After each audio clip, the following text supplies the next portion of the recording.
Class 10 का ये 7.3 का एग्जाम्पल नंबर 15 है और क्वेश्चन कह रहा है कि यदि ए बी सी और डी एक चतुर्भुज के शीर्ष हैं तो इस चतुर्भुज का क्या करना है, क्षेत्रफल ज्ञात करना है। तो मान लेते हैं यहाँ पे क्या है, चतुर्भुज है, इसका ए बी नाम दे देते हैं, ए बी सी और ए बी सी डी क्या दिए हैं, चतुर्भुज के शीर्ष है। ठीक है, अब हमें ज्ञात करना है क्या, इस चतुर्भुज का क्षेत्रफल ज्ञात करना है, पूरे का क्षेत्रफल ज्ञात करना है। तो चतुर्भुज का क्षेत्रफल, अब ये हमें पता नहीं कि ये कौन सा चतुर्भुज है। ठीक है, तो ये हमें पता नहीं कि ये कौन सा चतुर्भुज है, तो क्या करेंगे, किसी दो विकर्ण को मिलाएंगे, किसी एक विकर्ण को मिलाएंगे, दो शीर्षों से एक विकर्ण को मिलाएंगे। अब मिलाने के बाद वह दो त्रिभुज के भागों में विभाजित हो जाएगी। पहले क्या करेंगे, किसी भी दो शीर्ष को मिलाएंगे, विकर्णों के शीर्ष को, और उससे बने विकर्ण से दो त्रिभुज प्राप्त होगा और उस त्रिभुज के प्रत्येक त्रिभुज का क्षेत्रफल ज्ञात करके हम जोड़ देंगे। ठीक है, आइए देखते हैं। दिया है, क्या दिया है,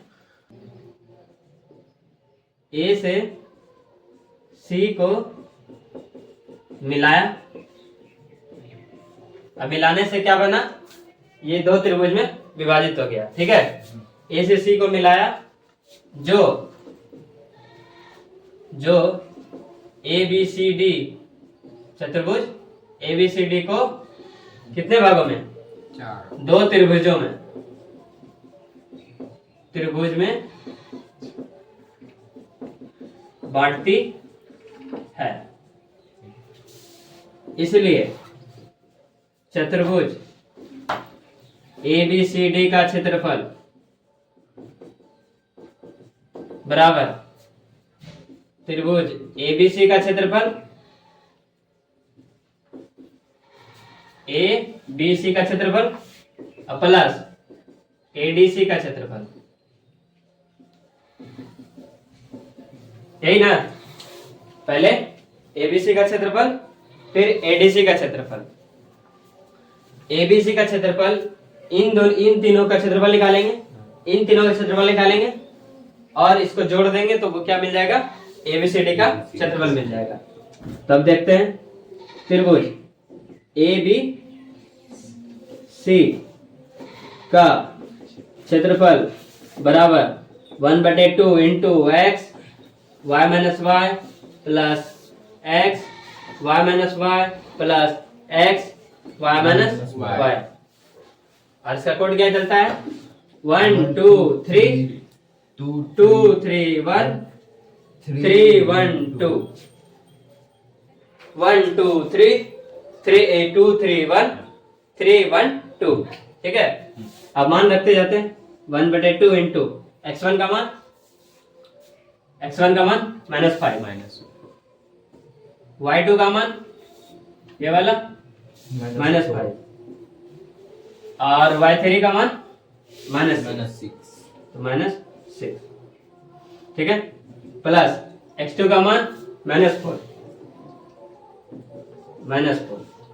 y3 का मान -6 y1 का मान 7 प्लस x3 का मान -1 कॉमा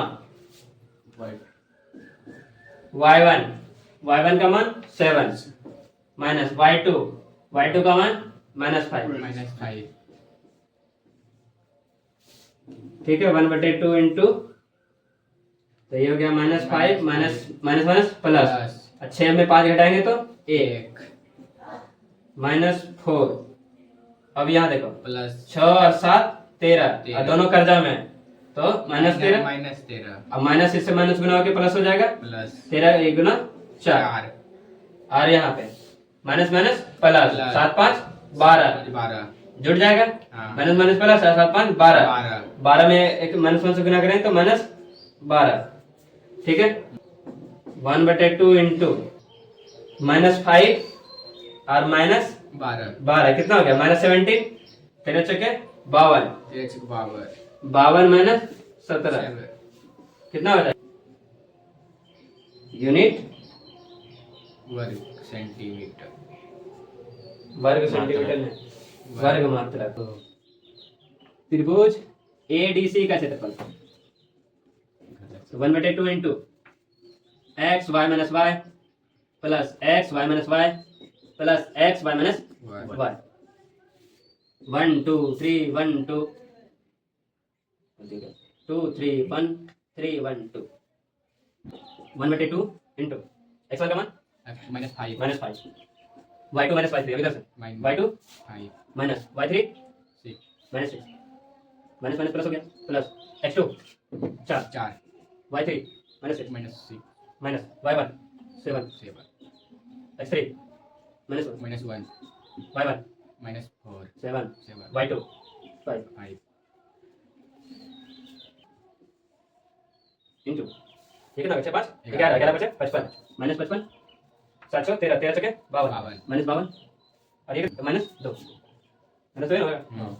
अब सब कितना आया माइनस में कितना है माइनस माइनस में तो माइनस 2 और माइनस 4 और 5 माइनस 9 सब माइनस माइनस माइनस होगा आंसर माइनस होगा हाँ 5 2 7 2 9 5 5 10 10 109 तो ये हो जाएगा माइनस 109 बटे 2 दो क्षेत्रफल माइनस में होता है नहीं दूरी माइनस में होता है नहीं। है ना तो क्या करेंगे इसको मोड लगा के प्लस करेंगे तो ये हो जाएगा 109 बटे 2 अब क्या करेंगे यहाँ क्या लिखें चतुर्भुज एबीसीडी के क्षेत्रफल का क्षेत्रफल ठीक है ना तो यहाँ पे रखते हैं हम किसका 35 बटे 2 प्लस 109 109 बटे दो। 2 दोनों का कितना आएगा दो। 2 ही आएगा 35 9 5 70 14 की 4 9 5 14 की 4 बचा कितना 1 10 3 13 1 14 तो ये हमारा क्या आ गया चतुर्भुज एबीसीडी का क्षेत्रफल क्या है सर चतुर्भुज एबीसीडी का क्षेत्रफल बता